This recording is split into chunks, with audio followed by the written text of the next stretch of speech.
नमस्ते प्यारे दर्शकों। आज हम आपको एक ऐसी कहानी सुनाने जा रहे हैं जो सदियों से हमारे दिलों में बसी हुई है। क्या आपने रामायण की कहानी सुनी है?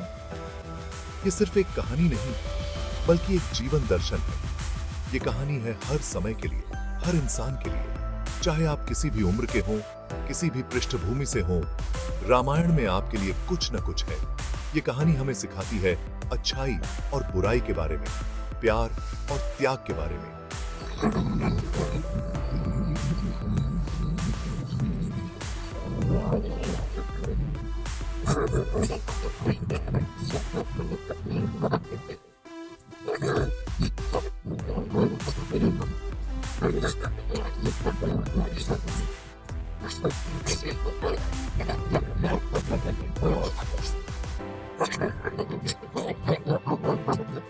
ये हमें धर्म का रास्ता दिखाती है, नेकी का रास्ता दिखाती है। इसमें वर्णित आदर्श हमें सच्चाई और ईमानदारी की राह पर चलने के लिए प्रेरित करते हैं। ये कहानी है प्राचीन भारत की, जो हमें हमारे समृद्ध इतिहास और संस्कृति की झलक दिखाती है। इसमें वर्णित घटनाएं और पात्र हमें हमारे अतीत से जोड़ते हैं। हम मिलेंगे राजाओं और रानियों से, राक्षसों और देवताओं से। ये पात्र हमें उनके गुणों और अवगुणों के माध्यम से जीवन के महत्वपूर्ण सबक सिखाते हैं। लेकिन सबसे जरूरी, हम मिलेंगे आम इंसानों से जो सामना करते हैं असाधारण चुनौतियों का। उनकी कहानियां हमें प्रेरित करती हैं और हमें अपने जीवन में आने वाली कठिनाइयों का सामना करने की शक्ति देती हैं। तो आराम से बैठिए और सुनिए रामायण की कहानी। ये कहानी आपको एक अद्भुत यात्रा पर ले जाएगी, जहां आप पाएंगे प्रेम, त्याग और साहस की अनमोल कहानियां।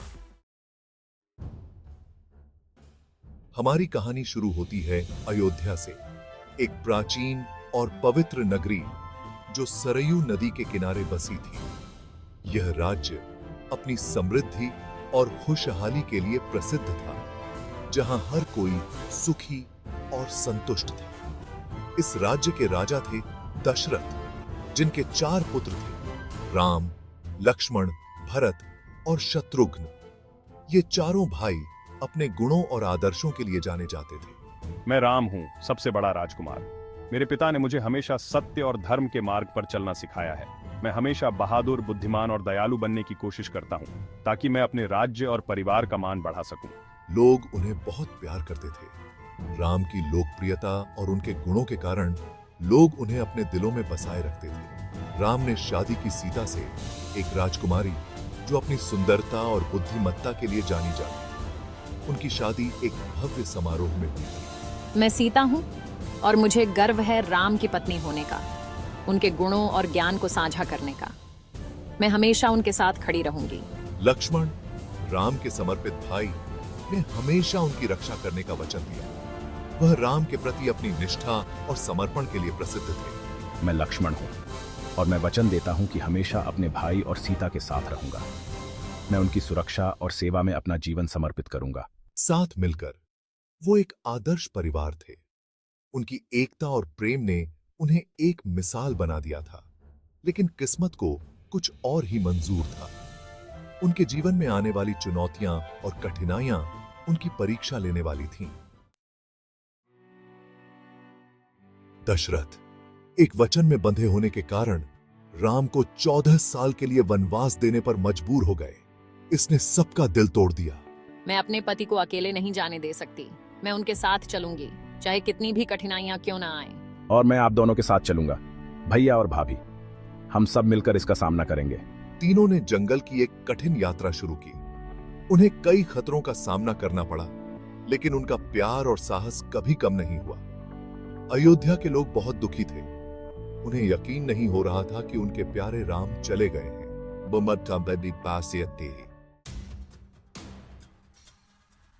जंगल में एक राक्षसी रहती थी जिसका नाम था शूर्पणखा। वो राम के रूप पर मोहित हो गई। मैं सम्मानित महसूस कर रहा हूँ, लेकिन मुझे आपका प्रस्ताव ठुकराना होगा, शूर्पणखा। क्रोधित और अपमानित होकर शूर्पणखा ने बदला लेने की कसम खाई। उसने सीता पर हमला किया, लेकिन लक्ष्मण ने बीच में आकर उसकी नाक काट दी। जब तक मैं यहाँ हूँ तुम सीता को छू भी नहीं सकती। इस काम के भयानक परिणाम होने वाले थे। सूर्पणखा अपने भाई 10 सिर वाले राक्षस राजा रावण के पास लंका भाग गई। बदले की आग में जलती हुई सूर्पणखा ने रावण को सीता की सुंदरता के बारे में बताया। उसकी आंखों में जलन और दिल में बदले की भावना थी। उसने रावण को उकसाया, उसकी महत्वाकांक्षा को हवा दी। सीता की सुंदरता, मुझे उसे पाना होगा। उसकी सुंदरता ने मेरे दिल को छू लिया है। मैं उसे अपने पास लाना चाहता हूं, चाहे कुछ भी हो जाए। हवस में अंधा होकर रावण ने सीता का अपहरण करने का फैसला किया। उसकी आंखों में एक खतरनाक चमक थी। उसने अपने मन में एक योजना बनाई, एक चालाक और धूर्त योजना। उसने एक चालाक योजना बनाई। उसने सोचा कि कैसे वह राम और लक्ष्मण को दूर कर सकता है ताकि वह सीता को आसानी से ले जा सके। एक जादुई सुनहरा हिरण राम को दूर ले जाएगा। यह हिरण इतना सुंदर और आकर्षक होगा कि राम उसे पकड़ने के लिए मजबूर हो जाएंगे। उसकी सुंदरता से मंत्रमुग्ध होकर सीता ने राम से उसे पकड़ने के लिए कहा। सीता ने हिरण को देखा और उसकी सुंदरता से मोहित हो गई। उसने राम से आग्रह किया कि वह उसे पकड़ लाए। राम, कृपया मेरे लिए उस सुंदर हिरण को पकड़ लीजिए। मैं इसे अपने पास रखना चाहती हूँ। यह हिरण बहुत ही अद्भुत है। जैसे ही राम हिरण का पीछा करने लगे, रावण ने खुद को एक साधु के रूप में प्रकट किया और सीता को धोखा दिया। उसने सीता को अपनी बातों में फंसाया और उसे अपने जाल में फंसा दिया। उसने उसका अपहरण कर लिया और उसे लंका ले गए। सीता ने बहुत कोशिश की, लेकिन वह रावण के चंगुल से बच नहीं पाई। नहीं, मुझे जाने दो, सीता ने चिल्लाते हुए कहा, लेकिन रावण ने उसकी एक न सुनी। राम वापस लौटे तो उन्होंने सीता को वहां नहीं पाया। उनका दिल टूट गया।